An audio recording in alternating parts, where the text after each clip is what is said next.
Moi, je cherche son père.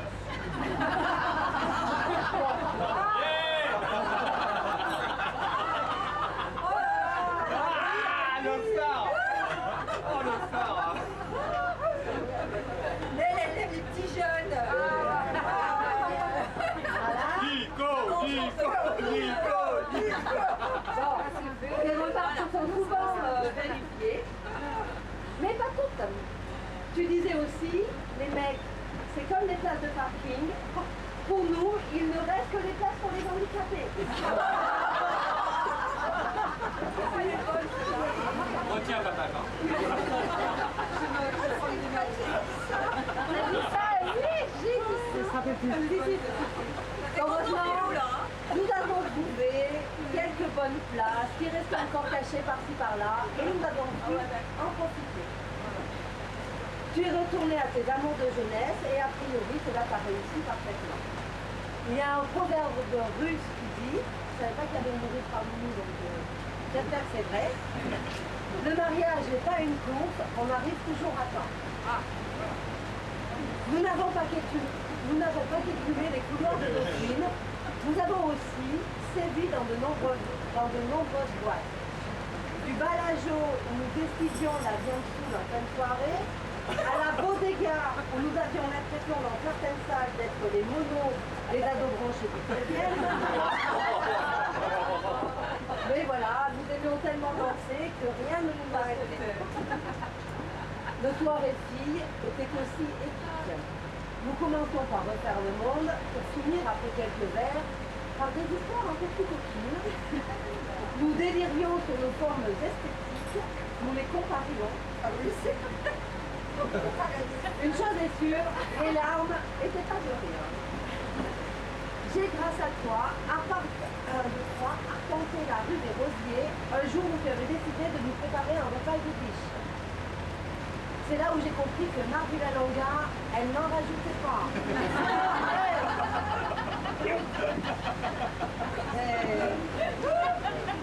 Et d'ailleurs, une de tes blagues préférées,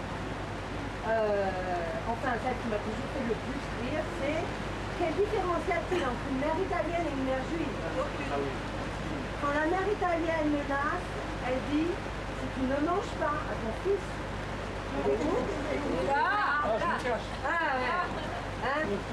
si tu ne manges pas, je te tue. Et la mère juive dit si tu ne manges pas, je me tue. T'as évité le massacre. Ça se voit que t'as bien mangé. Regarde la taille. Voilà. Ma chère amie, j'ai bien essayé de te suivre dans tes footings au parc de la Courneuve, mais c'est surtout la langue que j'ai chauffée au début. Et après, mes poumons que je crachais, surtout dans les montées là. Donc j'ai arrêté. Heureusement que je ne filmais pas d'ailleurs. Et je t'ai laissé continuer seule à courir dans le parc Monceau, puisque à cette époque, tu habitais juste à côté.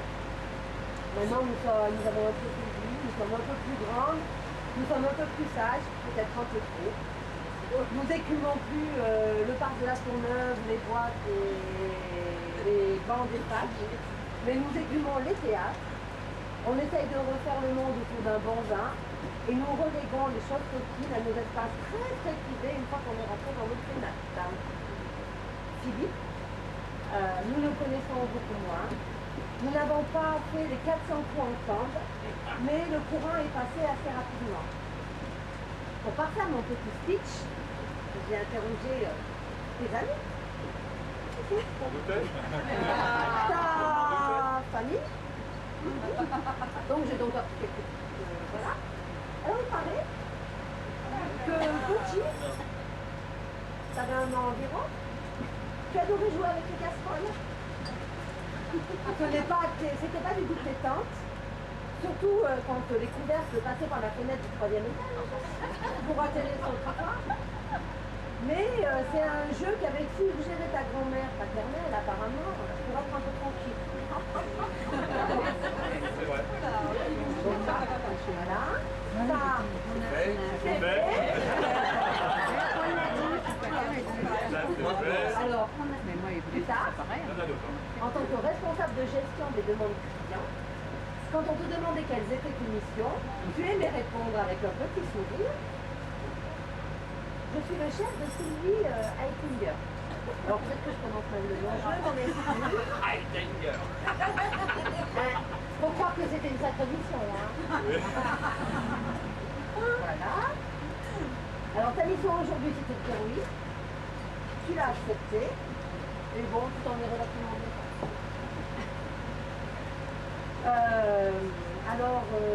Depuis quelque temps apparemment vous êtes inscrit sur ce plan pour rencontrer et sympathiser avec vos voisins et apparemment Ils sont nombreux.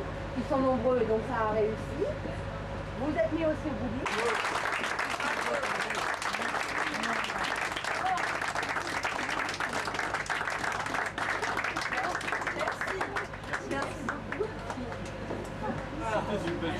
Moi je suis froid. De vous avoir tous autour de nous en ce jour très particulier.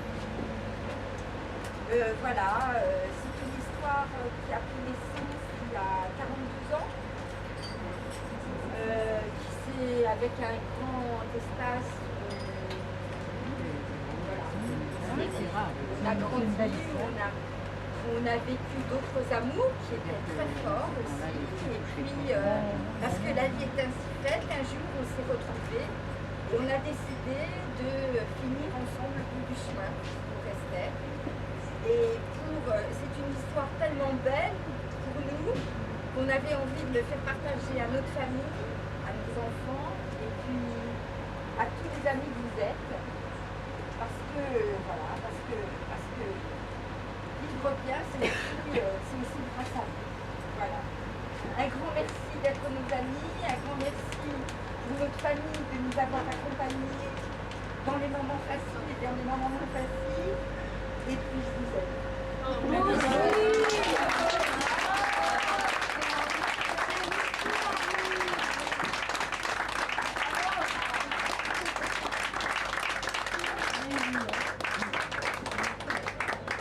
Déjà Annie a dit, je l'accompagne là-dedans.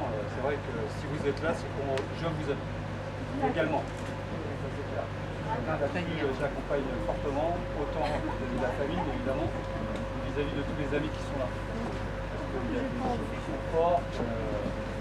J'en ai besoin pour moi, j'en ai besoin pour la vie que je mène ici avec Annie. Et pour moi, les amis sont importants et ma famille est importante également. Même si je ne la conçois pas.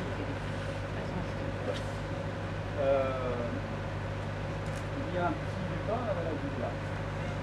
François, que je connais maintenant depuis de nombreuses années, je crois que je l'ai rencontré en 90, qui est mon témoin aujourd'hui, fait d'astrologie. Et il est très intéressant. Intéressant, mesdames. Il est très intéressant, mesdames. On ne fait pas les photos que lui. Et François m'avait toujours dit, suite à des tirages de cartes, ou le fait de. Parce que François ne dit pas grand-chose, mais il écoute. Et il analyse. Et il m'avait dit que de toute façon, tous les 5 ans, il t'arrête quelque chose. Tous les 5 ans, c'est réglé quand même, par rappel. Et ça, c'est vrai que ça m'avait toujours marqué. Tiens, je vais effectivement énoncer ça. J'avais déjà énoncé depuis longtemps. Alors, en 63, donc j'avais 10 ans, j'ai commencé à faire de l'athlétisme. L'athlétisme a été pour moi un parcours important. J'ai fait au niveau, ça a été quelque chose de fort dans la vie. C'est quelque chose qui a, dans ma petite adolescence, a une connotation de maturation. C'est vrai que ça m'a bien aidé pour me dépenser tout le temps. Donc j'ai fait 10 heures de sport. Après, effectivement, j'ai arrêté. Donc en 68, on avait 15, j'avais 15 ans. Il y a eu 68, évidemment. Mais j'arrivais à Drancy avec mes parents. En 73, j'en avais 20, je terminais mon armée et je travaillais pour la première fois. Bizarre de la vie, j'ai commencé à travailler pour une société d'assurance à vendre des assurances. Ah oui, je me rappelle ça. Porte à porte. Porte à porte, je me rappelle. J'ai appelé en donnant, non, ça n'a pas duré longtemps. Ça n'a pas duré longtemps. En 78, bah, une des plus belles grandes joies de ma vie, c'est la naissance de ma fille. Voilà.